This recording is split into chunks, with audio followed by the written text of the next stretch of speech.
Jake, after such a great offensive performance, is it feasible that you guys had the mindset that you can take that over into next year for the rivalry game? And how do you approach that, trying to carry it over a full year?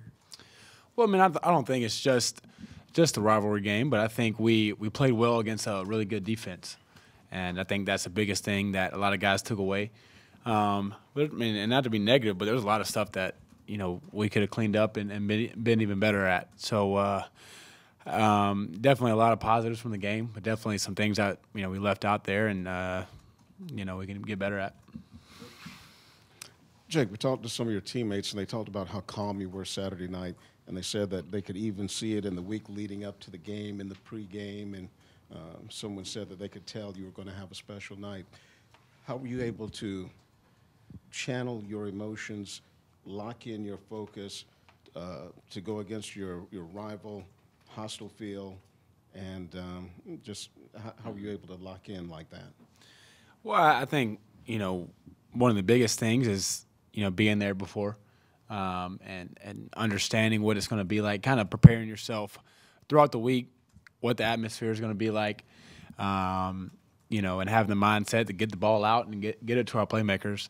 I really didn't do anything different. I just knew that to believe in my guys, believe in our O-line, and let our receivers go make plays. But I think all week I just felt good. I felt good with the game plan, with the film preparation, just everything that went in all week. I think is the biggest reason why we played so well. But like I said, I think it just starts Monday through Thursday or Monday through Friday what we do. Going back to what you were saying about the things y'all felt like you could have done better the other night, I guess obvious were the 2 trips inside the 5 where there weren't any points. What beyond those 2 things were some of those? Yeah, I mean, I think that's one thing that stands out, and it could have been a different ball game if we get those in there, and we had our chances. I mean, we had when the play calls, it was just execution, and we didn't execute the right way when we needed to down there tight, and then just missed some of the reads here and there that could have been even more yards. So, like I said, a lot of good things, but I think when you go back and really look at it. And whether it's a play where I still got a completion but kind of missed the read here or there, kind of things that jump out at you. With Scar, what's he done for you over these last few weeks as you come back from the injury and playing at the level? Yeah, I mean, Scar, like I've said all season, is just an unbelievable teammate, friend. I mean, a guy that is just so smart, and that's the biggest way he helps me, and just. He's just so intellectual and just how he thinks about everything. And he wants to be a lawyer. So, I mean, just the way he's able to approach the game, I'd say is different than mine. And it just helps me a lot when I come to the sideline. He can, very easily remember what he saw, and he knows what the defense is doing. So it just helps me out a lot. Jake, Mon and Rico were your running backs Saturday night. You've got 2 other guys, obviously. Does it matter to the offense and to the RPOs which back is back there? Does that change your thinking depending on who's lining up behind you? Not really. They've done a great job of staying consistent in their steps, and so everything feels the same. But no, not really. I mean, I think each of them are capable of getting yards on the ground. And, getting 3rd and 1, 4th and 1. So comfortable with any of them back there. You guys are practicing this kind of last week of the season, though not really practicing for what you wanted to do, obviously going to Atlanta. Have the coaches kind of had sort of a message that, kind of use this practicing at this time as sort of next year plan to sort of be practicing for a SEC championship game because you're, going this week? Yeah, I mean, I think, that's one thing that's kind of, you look at it and you can bring out a positive of practicing this week. And like you said, I mean, our goal was to be in Atlanta, and we're not there. So that's one thing we got to continue to strive for and work for. But it is unique to be practicing on this week, and that's one thing like coaches said. When we reach our goal, this will be the week that we're practicing on. Jake, what kind of opportunities are out there? Do you guys look at it as, the chance to enhance your bowl bid, the chance to guarantee a winning record, that kind of thing? Are you guys focused on that this week? I think the biggest things that Coach trusts to us is it's our last time playing at Williams-Brice Stadium this year. It's the last time for our seniors to ever play here. Obviously, we had senior night, but because of the season, whatever. But it's our last time, and do whatever we can to win this game for them and to send them out with the win on our home field. And like you said, it's we're trying not to look at bowl game or whatever, trying to focus on this. But I think in the back of your mind, you think about that. Another win probably help us out there. But really just the main mindset is just doing whatever we can to prepare this week for Akron and for our seniors to send them off the right way. As the season winds down, can you just talk to the influence that Dan Werner has had on you personally and the quarterback room as a whole? Yeah, I mean, Coach Werner is probably one of the biggest blessings, biggest helps that I've had, since I've been in college. I mean, just his overall knowledge of the game and how he approaches it, and what he's brought to our offense has just, been great for us. And through the ups and downs this year, he's stayed consistent and never wavered in how he coaches or how he approaches each game. So. And it's just really been great for me and taught me a lot this year, just fundamentals and everything that goes into that. Jay, kind of sticking with that, just what's been the biggest key for the offense, I guess, the last 4 weeks, and what have you seen schematically that's made you and the rest of the offense so successful? Yeah, I think we're all just making plays. I think that's that one thing that you see as guys making plays and making throws that maybe we didn't make earlier in the season. And I think each and every game it's about our execution. We won't play great defenses. I mean, that's just the way it is. We got to be able to execute, and I just think we've done that better the last few weeks. I don't think anyone's made any drastic change or anything like that. I think it's just a matter of execution. Guys were tired of not executing the way we knew we could. And I think everyone just came together and realized what we needed to do, and it's paid off for us.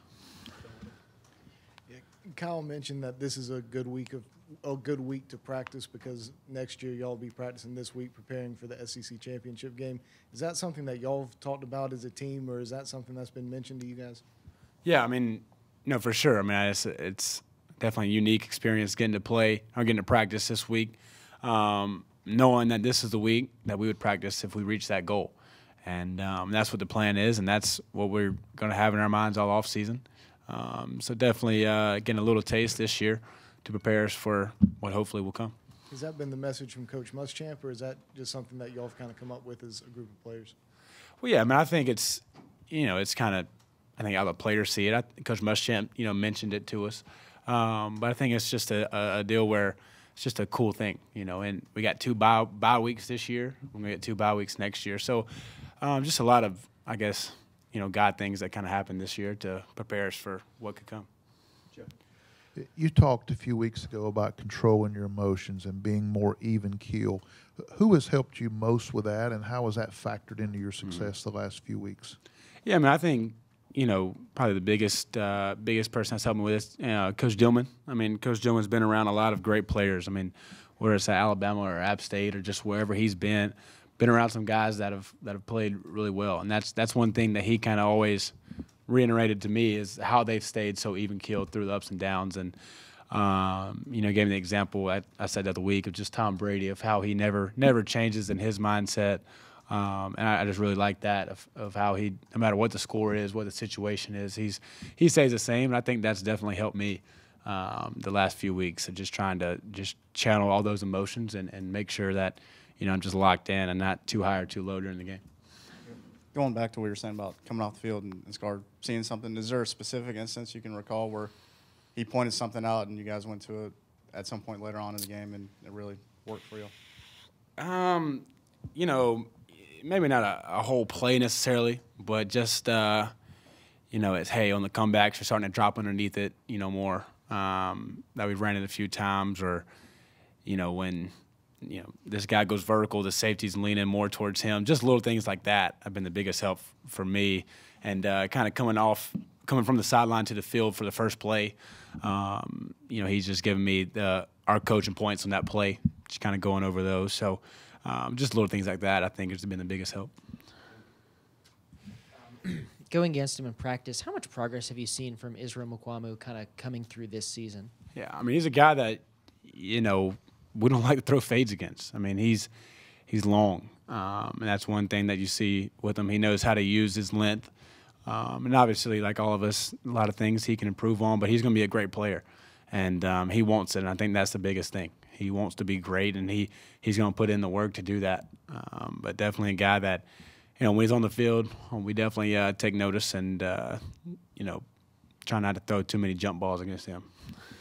Jake, it is that time of year. Have you submitted paperwork to the NFL to judge your draft status?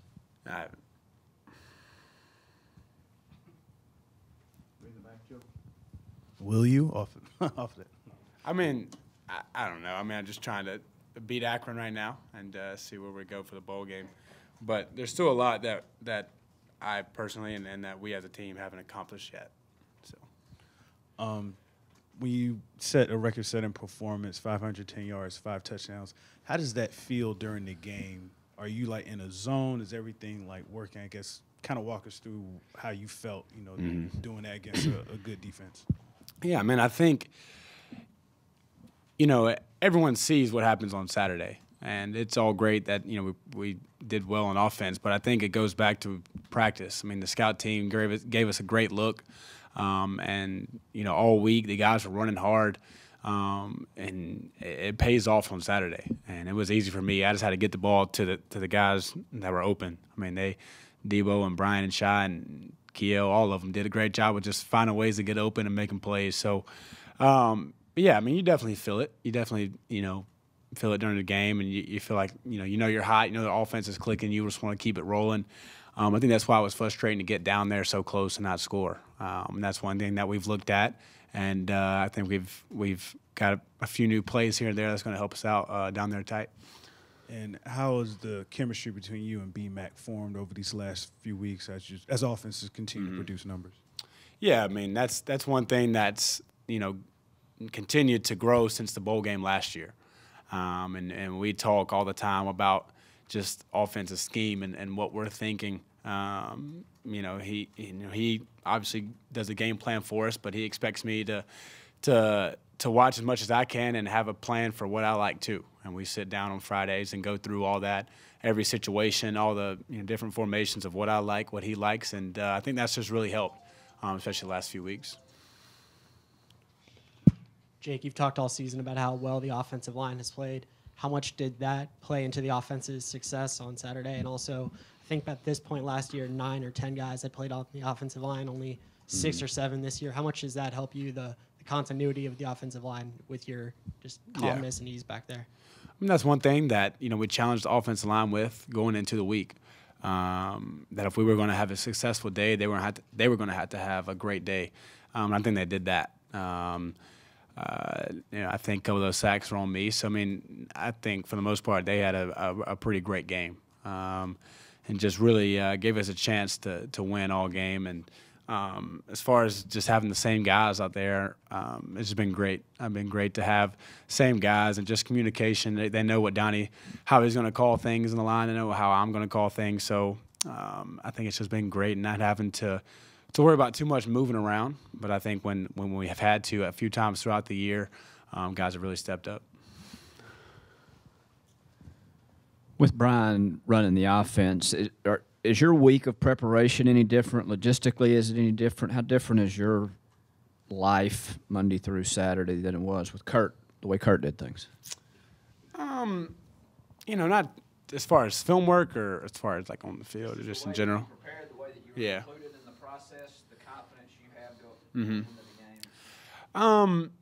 game. It's not too much different as far as that. I think I prepare pretty much the same way. I think that I've gained some more knowledge of what to look for. I don't necessarily think it's obviously coaching, but I think it doesn't matter who the coach is. As you grow and experience, I think coaches are going to be able to point that out to you. All right, now this has got you a few times. Really see this. But I think we're a little bit more aggressive this year, and maybe seeing when I'm watching film, seeing more shot plays. As I'm watching and what could work down the field. But other than that, nothing much. I believe Brian's background with wide receivers versus Kurt's with quarterbacks makes any difference in how they approach the game. Do you see that at all? Maybe a little bit. Coach Roper definitely wanted to take care of us and make sure we didn't put the ball in harm's way, and that's an awesome game plan. I mean, that's the main way you win the game is not put the ball, not give the ball to the other team. And I think Coach B-Mac's a little bit more aggressive and to take more shots, and I put that on me to take care of the ball, and he expects me to do that. And I think that's kind of the biggest difference is Coach B-Mac wants to take shots down the field and expects me to take care of the ball. And then Coach Roper, he wanted to really protect us and make sure we didn't turn the ball over. But either way is great, and it's definitely worked, out. You definitely see both of them working out. Jake, being the quarterback, how often do you get invited to the offensive line's cookouts, and how good of a cook is Donnell Stanley? Oh, Donnie. It's kind of when they have kind of specific O-line stuff. They get kind of selfish sometimes. They want all the food. Me and Scar will come just hang out. But no, me and Scar and the rest of the quarterbacks, we take them to eat too. So we go out to eat, usually Longhorn or something like that. But yeah, it's just great hanging out with them. Donnell and Hutch, they start laughing, and if y'all have ever heard Donnie laugh, it's hilarious. It's real deep and just keeps going for like 5 minutes. But no, they're great to just be with, and definitely a good group of guys. Oh, yeah. That's them and the running backs are probably the two closest groups on the team. How much you guys got to shell out to feed them? Oh, yeah. They no mercy at all when they go eat. What kind of a personality is Danny Gordon in the quarterback room? Danny G. Danny G is always positive. He comes in with the same, just smile on his face every day. And, he's played some scout team safety for us. He just does whatever he can to help the team. And I know he takes pride in his holding. He's always, working on that with Parker and with Ben and really takes pride in that. And that's what I appreciate about Danny. I think, he's taken his role, and that's the most important thing to him. And he takes it very serious. And, yeah, Danny's just a great dude too, and definitely going to be successful in whatever he does later in life. Jake, is there a benefit in immediately getting back on the field to practice for another game after Clemson? A luxury you haven't had the last couple of years. Yeah, I think so, and that's one thing I was thinking about, kind of today and yesterday of not having to wait a few weeks until we get bowl games started. But I hope that guys are able to transfer their mind to this is the most important thing right now, and that's one thing that we talked about is what's important now, and what's important now is as Akron and beating them and not worrying about last game and not worrying about the bowl game. So that's definitely a challenge that's presented. Not usually practicing now, but I think guys did a great job today. Good.